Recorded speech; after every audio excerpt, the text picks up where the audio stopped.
Which games are must bets for week 6 of the 2024 NFL season? What's going on, football fans and gridiron gamblers? It's Mitch here, back with another week of NFL best bets versus the spread. This is the video where I give you my 5 favorite picks versus the spread every week on the BLV. No matter how great or bad we're doing with our picks, because we continue to grind. And I know it's been a tough season, but we're going to fasten our seatbelt. We're going to turn it around, because week 6 is the turning point. If you're with me, spike the like button. Don't forget to subscribe for weekly NFL best bets every week on the BLV. Comment your favorite pick of week 6. Help the people. Let them know what to bet in week 6. And let's get some winners. Let's start it off with the game that's special. And this is why week 6 is going to be great, because I'm attending our first pick. That is the San Francisco 49ers minus 3.5 at Seattle. I will be there cheering for our bet as the 49ers march up and down the Seahawks field, scoring 6s instead of 3s, because a big problem with the Niners right now is red zone offense. There's 2 problems with the Niners. There's 2 reasons they're 2-3. They can't finish games, and their red zone offense. And the red zone offense is highly connected to they can't finish games, because if they were scoring touchdowns to begin the game, they wouldn't have issues. Okay? And yeah, you can blame it on McCaffrey all you want. But the Niners have been very unfortunate in their losses to the Rams and the Cardinals, 2 divisional games. And this is why this game is so crucial. You can't go 0-3 to start the year in your division. You can't do that, especially if you want to win this division and command this division, which is what the Niners do. And that's what they want to do. And if they lose to Seattle, they'll be 2-4. The Seahawks will be 4-2. But if they beat Seattle, they'll be 3-3. Seattle will be 3-3, and the Niners will be in first in command of the division, no matter how poor the beginning of the season has been for the Niners. So, this is a big game for San Francisco. They are mostly healthy. Seattle is actually, in my opinion, the more beat-up team, I would say, overall. They are missing defensive linemen, which is key, because the Niners will be able to run the football. We saw Seattle beat up against the Giants, still, to a degree. Tyrone Tracy, career game, breakout game on the ground. That allowed the Giants to possess the football and allowed them to play action, Seattle, all game. What do the Niners do better than anybody? Run the ball, play action. Run the ball, play action. That is Shanahan, right? That's what he does, okay? So that's what the Giants did. What did the Lions do? Run the ball, play action. Run the ball, play action. What did the Niners do? Run the ball, play action. We're getting the point, right? What did the Seattle Seahawks allow the worst offense in football, the New England Patriots, my New England Patriots, to do? Run the ball, play action. Are we seeing a theme? I think we're seeing a theme. So on Thursday, we're going to see run the ball. We're going to see play action. But not only that, are we going to see no Byron Murphy? We're going to see no Yashena Nwosu, no Derek Hall, and a twist. No Reek Woolen, which is a big deal because he's a good cornerback. And if you take him off the field, you really just have to avoid Witherspoon at that corner position. Brandon Ayuk, Jawan Jennings, they could have massive games, because I'd expect Witherspoon to potentially be covering Deebo Samuel, who is more of the slot shifty receiver, which is Witherspoon's matchup. But Ayuk could have a field day. I mean, did you see Darius Slayton have a huge game last week against Brown, who's their number 2 now in this game? I mean, both these guys, Jennings and Ayuk. Ayuk looked great against the Cardinals. He's finally back after holding out all summer. He finally looks like Brandon Ayuk, finally. George Kittle is still there as well to operate in the red zone. And Brock Purdy does look good this year. I mean, overall, he is playing well. He's just had some shortcomings in the red zone, but I think that will be fixed. I think that's reversible. I think that's definitely going to regress. I think Kyle's going to figure it out. And even just them adding a fourth tight end to their game plan this week suggests they're going to run the ball a lot, suggests play action is going to be a thing for them, and suggests that their red zone attack is going to be a little bit different and maybe a little bit heavier against Seattle. So I think that this is the game San Francisco comes out possessed and looks like the 49ers, because that's what they look like against the Cardinals in the first half. They looked phenomenal, and then they let it slip in the second half. They looked phenomenal against the Rams in the first half, and they let it slip against Kyler Murray, against Matthew Stafford. But against Geno Smith, who struggled against the Niners in his career, I don't even know if he's beaten the Niners, to be honest, in Seattle. Off the top of my head, Seattle has dropped the last 5 games to San Francisco. So I think San Francisco has owned Geno Smith so far. So they know how to play him. They know how to scheme against him. Charvarius Ward, as long as he is in the lineup, does match up very well against DK Metcalf because he's a physical, long cornerback. And Lenore's been great. I think Nick Bosa has a phenomenal matchup against the backup right tackle of the Seahawks in this game. And Seattle could not block the Giants last week. I expect them to struggle to block the 49ers as well on third down. And Fred Warner's been playing unbelievable football in the middle, so I wouldn't be shocked if he picked a pass off in this game. I like the Niners minus 3.5. I think they're the better team. I think Seattle has been a little bit overrated based on the personnel that they currently have, based on the games they've played, the opponents they've played, and the results they've had. I mean, they got destroyed and dominated against the Giants at home. And this game's also at home. So I don't see why the Niners can't do the same, right? There was a primetime game last year in Seattle. What happened? The Niners booted the Seahawks. So I've got the Niners minus 3.5 on Thursday night. I'll be there cheering for it. Our second pick of week number 6 is the Pittsburgh Steelers, minus 3 at Las Vegas. This is a classic Mike Tomlin bounce back spot. I love this game because I think the Raiders currently are being overrated, and I think the Steelers are coming off a tough loss against the Cowboys, in which their defense kind of let them down at the end, but they were in it the whole game. It was fairly competitive, I would say. The Raiders are just very bad right now. They're trying to switch their quarterback to Aiden O'Connell, which I don't necessarily think is going to work. I don't think that's an upgrade. If anything, I think it's a downgrade going from Minshew to Aiden O'Connell.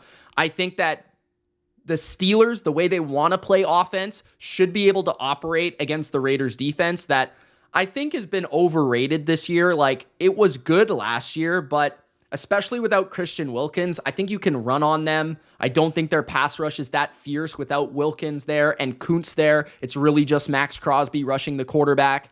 And their secondary is definitely a unit that's solid, but not fantastic. I think George Pickens can win his one-on-ones against this secondary as well. So Najee Harris, Justin Fields running the football, I think can have some success against a weakened interior defensive line without Christian Wilkins, the monster in the middle. And then the secondary, I definitely feel like Pickens can make some plays. So I think Fields will have a bit of a bounce back here. I think the Steelers will be able to play from ahead, and I think their pass rush should terrorize an offensive line in the Raiders that is not very good. I mean, they've struggled to protect the quarterback. They have like arguably the least efficient running game in the NFL, and they're not going to be able to run it on Pittsburgh. I don't care where this game is, Las Vegas, Pittsburgh, Mars. I think Pittsburgh dominates the line of scrimmage, and you look at the injuries for the Raiders. Their right tackle could be out of this game, which would be huge against TJ Watt because he primarily plays on that side.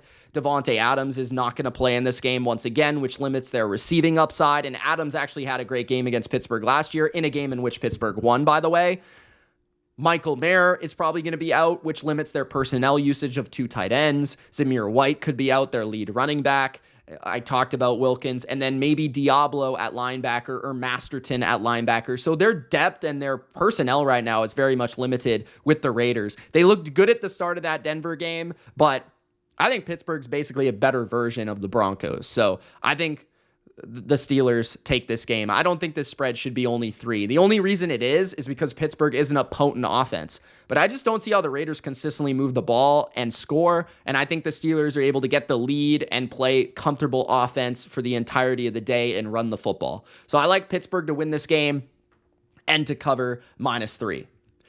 Our third pick is going to be the Detroit Lions, -3 at the Dallas Cowboys.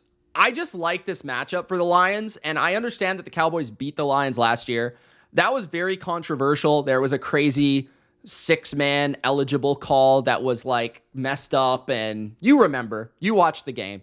It definitely was awful from the point of view of the refs, and that's how the Lions lost. It was on a controversial call, and I look at this matchup as a great one for the Lions. Why? Because anytime the Lions can run the ball, that is going to set them up for success. They play a defense in Dallas that's weak against the run in general. We've seen teams run the ball on them this year. Baltimore, for one, was a huge example. And I think the team that can replicate that game plan the best, the power football, the pulling linemen, that's probably Detroit. I know they don't have Lamar Jackson, but I definitely feel that is something that can be had, right? Kendricks is banged up. Kendricks at linebacker could miss the game. He's a good run stopper. Micah Parsons probably not going to play. He's obviously their best defensive player in Dallas. DeMarcus Lawrence is on IR. That's their two best defensive players, arguably, especially up front. And so, yes, the Steelers kind of lacked a running game against the Cowboys a little bit, but the Steelers have not been able to really run the ball on most teams. The reason I think they can run it on the Raiders is because they don't have Christian Wilkins. The Cowboys, they still played fundamentally good run defense against the Steelers because the Steelers don't really have much of a pass threat down the field. But with Jared Goff, the way that he's playing and coming off that hot game against the Seahawks, with Jameson Williams potentially running by the slow corners of the Cowboys, and Amon-Ra St. Brown working in the middle of the field, Sam Laporta getting healthier after a bye. There's plenty of options to throw the ball. So Dallas can't simply load the box against the Lions because Jared Goff will make them pay with one-on-one matchups across the board, and Jameson Williams could potentially fly by this defense for big plays all day. So I don't think that's a great idea for Dallas to play them the same way they did Pittsburgh, which I think masked their deficiencies in their overall personnel. So I think Lions are going to be able to control the game through their running game, which is always the way that they set up their offense through play action. Goff always being able to be protected, working the middle of the field against a Dallas defense that has horrible linebackers. So Goff should find space in that middle of the field to be able to hit St. Brown and Laporta and Gibbs in that middle section of the field. On the other side of the ball, yes, Dak should be able to throw the ball against the Lions secondary. That is still a little weak, but I actually like the tendency here for the Lions to play man coverage because they understand that CeeDee Lamb is pretty much the only guy that they have to worry about. So as long as they kind of treat CeeDee Lamb like the stud that he is and double him a lot, and they pretty much ask Jalen Tolbert and Jake Ferguson to consistently beat man coverage, they should be fine. Like, put Branch and another guy on Lamb in the slot, put Carlton Davis and another guy out wide on CeeDee Lamb, and you should be okay with the other matchups. Like, Ferguson is not the most athletic, gifted route running tight end. He's more of a zone beater than a man beater. Tolbert is highly unproven. Yes, Turpin is fast, but he can barely run routes. Like, Brandon Cooks isn't playing, so they're missing him as well. And then you have Aiden Hutchinson playing another terrible right tackle in Steele in the Dallas right tackle. So I think this is a great matchup for the Lions. I know that they lost the game last year, but Branch is back. Ragnow is back. They're healthy. Dallas is not healthy.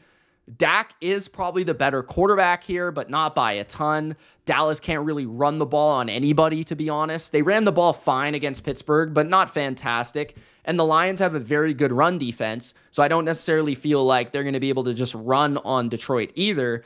And yeah, the game's in Dallas, but it's still in a dome. Like, Detroit is used to playing in that environment. They even played there last year. And I think there's a little bit of a revenge factor for this game based on the crazy controversial call last season. So I think Dallas is not on the same tier as Detroit. Like, I feel like even when healthy, Dallas is not on the same tier as Detroit. I think Detroit is a better team. I think they're a contender. I think Dallas is like maybe a playoff team at best. So this only being 3, I think it's too much respect for Dallas, who's a beat-up football team and doesn't particularly match up well with this current Detroit squad coming off of a bye. They've had extra time to prepare. So Detroit, -3. Next up, the Tampa Bay Buccaneers, -3.5 at the New Orleans Saints. And I realize I'm taking a lot of road teams. This just happens to be the case. I don't necessarily pick that out this way. But Tampa is playing a rookie quarterback in Spencer Rattler. They're only favored by 3.5. I would argue that Tampa could have been favored against Derek Carr on the road.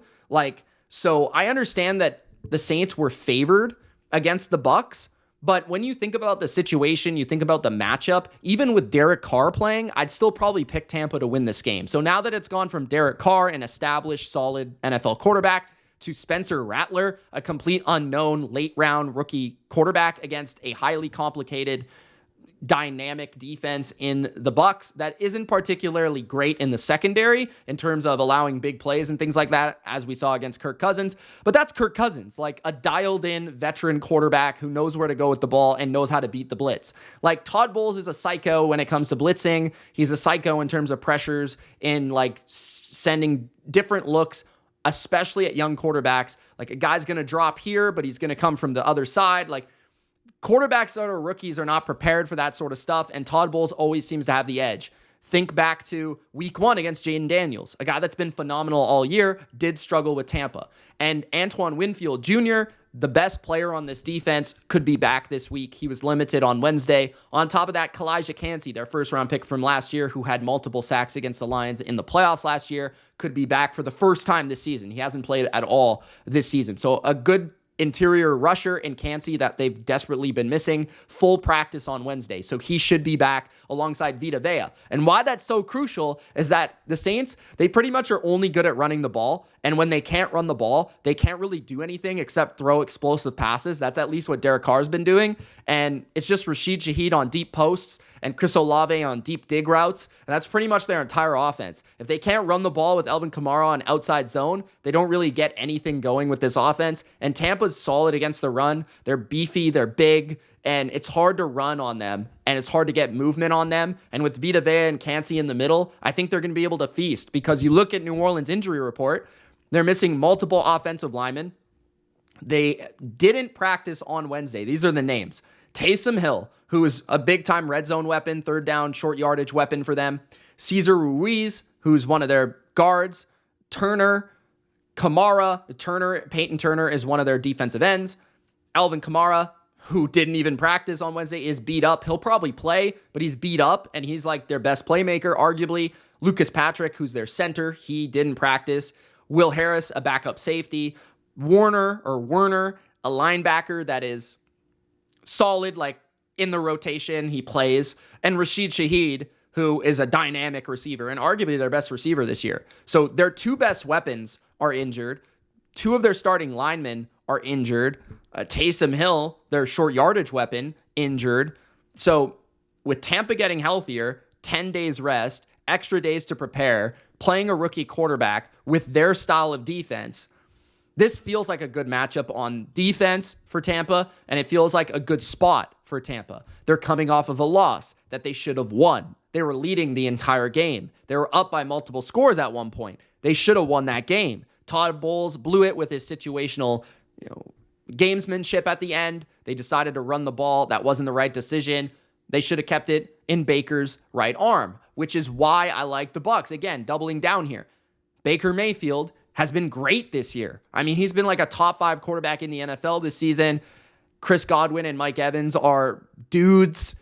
I think they should be able to run the ball on the Saints, a team that struggled all year with the run, including against the Chiefs, who are not a particularly great running team. I think Tampa can run it better than usual against New Orleans, and I think Chris Godwin should have a good game against whomever they put at the nickel spot. Mike Evans might struggle. He usually does with Marshawn Lattimore, but I think other matchups can definitely be had for Tampa. So Tampa's the healthier team. They've had more rest. They have a great quarterback versus a rookie quarterback. It feels like a mismatch. I know that it's a divisional game. I know that they're familiar with each other. I know the Saints have kind of had the Bucs number overall, but the Bucs did beat the Saints last year in New Orleans. So I like Tampa here, -3.5 to win this game and to cover.